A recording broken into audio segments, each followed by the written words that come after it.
Проект за купуване на оборудване за месарски магазин, Странжорна на Шокомес ООД, е финансиран чрез стратегията за водено от общностите местно развитие на местна инициативна група общини Момчилград и Крумовград, по мярка 4.2.1 инвестиции в преработка, маркетинг на селскостопански продукти, от Програмата за развитие на селските райони за периода 2014-2020 година.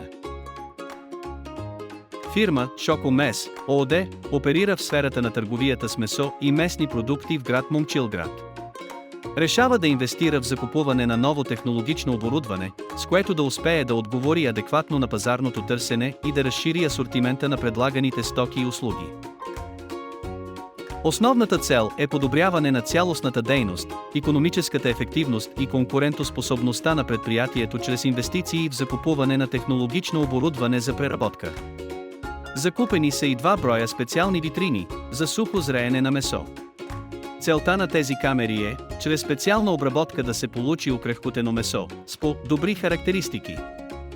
Доставени и монтирани са множество активи, маса за транжиране, месомелачка, беркачка, пълначка, хладилни витрини, фризер, метални маси, месомелачка, агрегат за хладилна камера и други.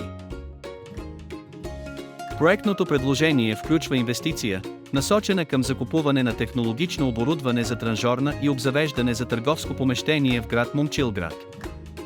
Закупен е 1 брой хладилен бус, който ще бъде използван за доставка на суровината и евентуално за разнос на готовата продукция.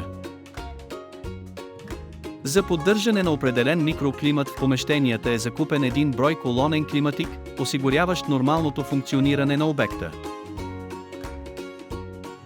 Общата стойност на проектното предложение е 239 859 лева и 30 стотинки, от които 119 929 лева и 65 стотинки, безвъзмездни средства, и също толкова, собствено финансиране.